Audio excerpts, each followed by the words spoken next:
Well, hey, everybody. Welcome back to the One More Thought podcast. I am so excited you're here.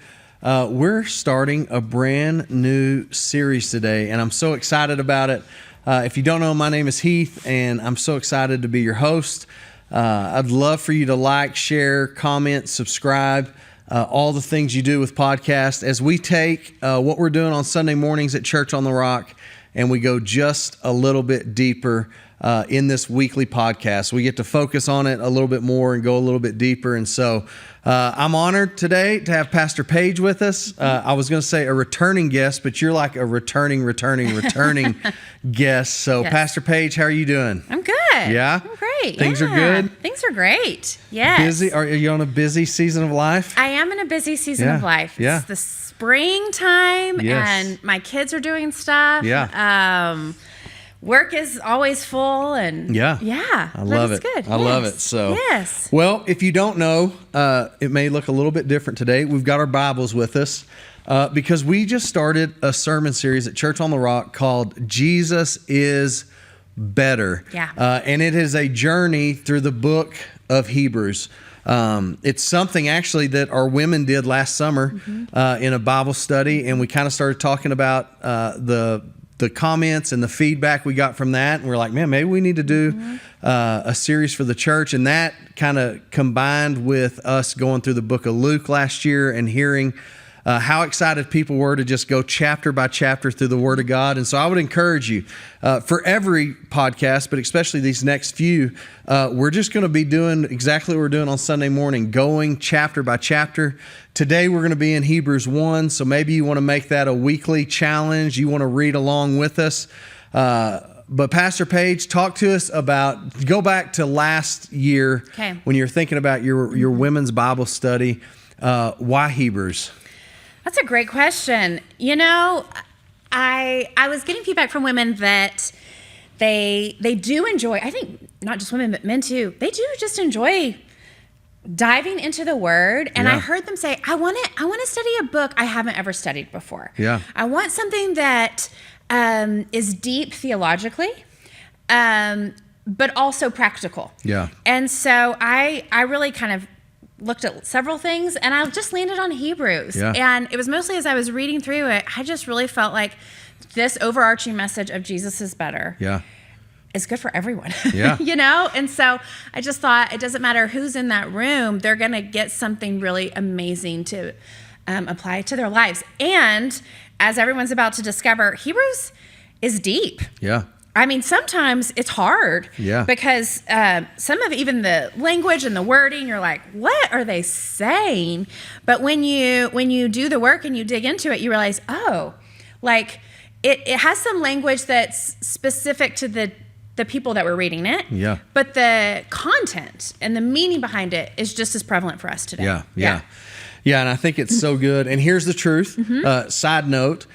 We don't officially know who Hebrews was written for. We don't know, but we have theories. And so what is your theory? So, Hebrews is interesting because like all of the other it's a letter. We do know that it's a letter.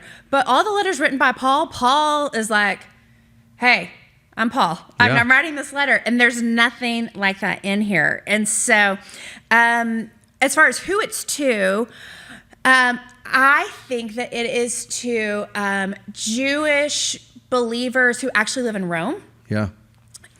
Because the writer is going to talk a lot about not going back to old legalistic things, which the Gentiles wouldn't have struggled with. But former Jewish people, I mean, they're still Jewish in nature, but they now believe in Jesus, would have struggled with that. So he talks about not going back to the law. He talks a lot about Moses. There's even a whole chapter on Melchizedek, which is whole interesting, which Jewish would have been in Jewish people's mind. Yeah. But he's writing it in such a way that I don't think they were in Israel. I think that they there's a few things that make people think that it was maybe in Rome. Yeah. Yeah. I find it, I was thinking as you even said that the first time I went to Israel, there's different groups of people in Israel. One of them is the Orthodox Jews. And he's saying, don't go back to old ways. And that's exactly what they have done. Yes. Like extreme. Yes. And so I think it's really powerful. I also think Hebrews, it does just a great job of really diving in deep of why Jesus, why was he here? Why did he come as a human? Yeah. Why should we listen to them? In fact, what we focused on yesterday in the sermon is verse 1-3, where he says, hey, in the past, God spoke to his ancestors in many several ways. He spoke through prophecy, through prophets. He went through all the lists of things. But now, verse 2, but in these last days, he is speaking to us by his Son. And he's even taken that whole mindset of, hey, we're not going back to old ways. This is the way that Jesus is speaking to us now. And that's really what we focused on yesterday was, hey, you know, this is the new, not the old. This is what we're looking for. And I think so many people, even I would think of like a person who's struggling to come to church, or a person who's struggling to dive in deep, thinking about the old way they went to church, or the old things, or you know, the way they were treated, or the way it just felt like a bunch of rules and legalism and religion. And those are all the things that Jesus actually speaks against. When he talks to the Pharisees, he's like, hey, you keep going back to this way. And so I think it's really good. Yesterday, we talked about Jesus. Like, my question for you would be this. We talked about Jesus, like Jesus is better. We'd all agree with that. But why do you think we feel the need to have to tell people that Jesus is better than whatever? Like it's like we have to remind people, hey, don't forget about Jesus. He's the way. Why do you think that is? Yeah, you know, I think sometimes we take for granted sometimes what we have. Yeah. You know, it's different, but similar to when we are talking about marriage and we tell people, hey, you've got to make time for your spouse. You've got to be intentional with them, because you can get so caught up in something else, in work or in a friendship or in something else, that when you know that someone is there and they love you and they're good, you can easily take them for granted. Yeah. And you're missing out on the best thing, you know? Yeah. And I feel like, you know, this book is written for believers, like people who are familiar with Jesus, but also just faith in general. Yeah. And he's like, hey guys, like, I don't think you fully understand all that he is, you know? And so when I was doing research last summer, I read 3 different writers who dove deep into Hebrews. And Max Lucado has a good study on Hebrews. Eugene Peterson has a good study on and he's the guy that wrote The Message, and then N.T. Wright. And Eugene Peterson said his thought is that Hebrews is a book for, he calls them the Jesus and people. Yeah. And in the olden day, in these days that it was written, these people are, some of them are Jesus and angels, some are Jesus and the prophets, some are whatever. And he said, but we still have that same kind of mentality today, you know, of like, well, I do love Jesus. Yeah. You know what it is for a lot of us? It's, well, Jesus and who's your favorite preacher? Yeah. You know, well, it's Jesus and I gotta watch Stephen Furtick every Sunday, which, hey, go for it, you know? Yeah. But like, no, it's Jesus. Yeah. You know, or Jesus and exercise. Yeah. Or Jesus and education. Yeah. Or Jesus in the end times. Yeah. You know? And so it's just like, hey, Jesus is better. That's it. It's like, I don't know, we live in a world where I think we're such emotional people that it is Jesus. And yes, we believe in Jesus. And yes, we believe in the church. And we find so much passion in this thing. You know, we even said it yesterday. We talked about it. Right now, the big movement is Jesus and politics. Like, it's like, and what breaks my heart with that is I think we have minimized a heavenly thing and maximized an earthly thing. And we've said, you know, well, I've heard people say, well, yes, I mean, Jesus is number 1, but politics is number 2. And I'm like, it's not even close. Like, the power of Jesus in our life, and I'm not just talking about politics, but Right. anything, exercise, education, end time, like this thing that we're drawing so much life for, it's not like it shouldn't even be 1 and 2. It's not even close. Like, Right. and we've brought Jesus down and normalized him and maximized this thing that stirs our emotions, that makes us very emotional creatures, that gets an emotional response, that gets a lot of comments on social media. And it's almost like we've meshed the two, like Jesus and this, Jesus and that. And I just think I think it's not because we're bad people. It's just because we're people. It's the Right. temptation. It's the trap. But I do think people are missing out on, it think could so be too. materials, Jesus and material. I love Jesus, but I got to have 5 cars and 4 boats and 3. And what we just keep finding is what you find in those things is not sustainable, and Jesus is. Right. It's everlasting. It never ends. And when your hope is in those things, if and when something is taken away in Yeah. those things, Yeah. then that is when a lot of people do just kind of fall apart. Yeah. So if it's Jesus and my security is in my stuff, Yeah. well, God forbid, but your stuff could get taken away. Yeah. And yet you're going to be okay because Yeah. you still have Jesus. Or if it is politics, I hate to tell you, but if Yeah. you've been around as long as we have, it goes back and forth. Yeah. It's ever changing. It's constantly changing. Yes.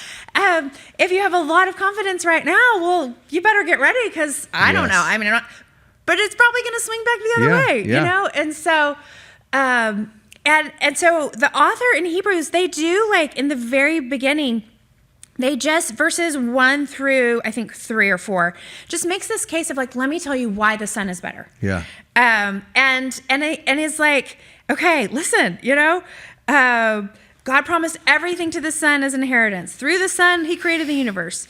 The Son radiates God's own glory and expresses the very character of God. You're going to find out later, like, gosh, like the Son, like he's experienced what we're experiencing, so Yeah. he can relate to us. The Son he's just so good. And Yeah. so really like chapter 1 is just like, hey, you better get ready. I'm going to step Yeah. on your toes. Yeah. I'm going to call out some things. Yeah. But you need this because this is what's going to help you to grow in your faith, Yeah. And I love the thing I love about the Word of God is it's like this book was written for those people. Right. Let's say it was the Jewish people in Rome, just hypothetically speaking. And yet it's still so applicable to the life that we live and the temptations that we fall into and the traps that we find ourselves in. What do you kind of are the one that, we've got different members of our communication team writing different sermons, but you have kind of this big picture thought from beginning to end, from week 1 to I think it's week 10 or 12 or 10. something, week 10. What would be your big, if you could say, man, I hope our people grasp this in the next 10 weeks, what would be a few things that just... Well, I hope, yes, that Jesus is better. I hope, though, too, what we're going to dive into is even though he's saying, hey, Jesus is better than, the law or the prophets, it's also saying you can even go back and read some of the prophets and you will see foreshadowing of Jesus. That's part of what they're doing. Like how Jesus is, this whole book points to Jesus. And so part of me hopes that as people are reading, for different people, something is going to like trigger them. And so I hope you will dive into Hebrews, but you might be like, wait, what? What's Melchizedek? I'm going to go look at this. Or chapter 11 is the famous chapter about the heroes of faith. Yeah. And so there's, a whole section about here are all of these people who did great things for God. But it says in Hebrews, but most of them actually didn't see everything promised to them fulfilled because we're all connected. Yeah. And so this whole book is also just really hopeful in this reminder that our stories matter, but there is a big story that we are not the main character of. Jesus is the main character. And our stories matter and our stories are important, but just like Abraham wasn't the main character, but his story impacts ours. We're not the main character, but our story will impact the next generation. So it's good. I think people are going to love it. I think too, We talked about who it was written to. We also don't know who wrote it. And part of me wonders if they intentionally didn't say their name, because their theme is I don't want you to focus on me. Yeah. I want you to focus on Jesus. Yeah. You know? Yeah. And I hope when we're done, we will, all of us, want to get out of the way a little more. Yeah. You know, and just be like, I think it's so true, and I think that's the challenge. You know, everything we just talked about, whether it's education, politics, working, whatever your thing is, they're not bad things. Right. They're not bad things. I know about all of those things. I want to be involved with what's going on in our country. I want to be involved with what's going on in my kids' education. I want to be. I think where the temptation lies is trying to take your thing and weave Jesus into it, and take your thing and make it feel spiritual. When Jesus, I mean, his words to us were, hey, you die to yourself, you pick up my cross, and you follow me. I'm not being weaved into your world. Right. You're a part of my world. Right. And we don't like that. Even as we say it, people are like, whoa, I mean, I've got my thing, and I've got mine. I'm passionate about this. And man, I want you to be passionate about that. But sometimes I just wonder what it would look like if we had the same passion for Jesus. If we had the same passion for him coming to die on the cross, if we had the same passion, you know, and we talk about it all the time. I'm a big sports person, and the thing I see is the passion we see in the sports arena, but not the passion that we see in church or following Jesus. And it's real. And people are like, well, man, it's not true. And it's like, well, you know, you took off your shirt and put body paint all over your body for that, and you keep your hands in your pocket at church. And so it's real. Like the trap is there. And I don't want to guilt people or shame them. I just want you to understand that when it says Jesus is the way. Yeah, he really is. He's the way. Yeah. He's the way. And it must be less of me and less of my and less of what I want and more of him. Yeah. And that's the way. That's the way. That's the truth. And so I'm really excited about this sermon series. What do you think? So you got 1 through 10. What do you think? Not the one we just did, because you can't pick that one because we just did it. But besides that one, which one do you think is going to be your favorite? Which one do you think you favorite resonate sermon with? Yes. I don't know. I think people will love when we preach on chapter 11 about the heroes of faith, but also chapter 9 is all about the power of the blood. Yeah. And that feels kind of deep and ooh. Yeah. But I think if we really understood just how powerful the blood is, then all of a sudden we're like, oh, he actually is better. Yeah. And that he's the perfect sacrifice. So I don't know. I think it's gonna be great. I also think there's a whole chapter or sermon series. It's 2 chapters that we're going to talk about growing up, and that'll be fun too, because that'll step on some toes. I love it. Yeah, I love. it's gonna be just great. Looking as you were saying that verse, chapter 9, verse 15 says, "For this reason, Christ is the mediator of the new covenant, that those who are called may receive the promised eternal inheritance, now that he has died as a ransom to set them free from the sins committed under the first covenant." And there's a whole story there, a whole sermon there. And so I agree. I think chapter 9 is going to be really good. I love the heroes of the faith. Yes. That's a great chapter. Yes. And I love too, I think in the next few weeks, I just, whenever this topic comes up, it just always does something in me. I just love to talk about the fact that Jesus came as a human to experience what we experience, and to be a part of what we were doing, and to see things from our eye. He did not have to do that. He knows all, he sees all, and yet because of his compassion, because of his mercy, because of his grace, he chose to came and experience what we experience. Right. And I just think it's such a powerful testimony of how much he loves us. And so, well, Pastor Paige, thank you so much for being on the podcast. As always, you guys tune in. I know I'm always telling you to tune in, but go on this journey with us. The next 10 weeks, Hebrews is going to be powerful. It's going to be a great time. And so get in your word this week, and we will see you next time on the One More Thought podcast.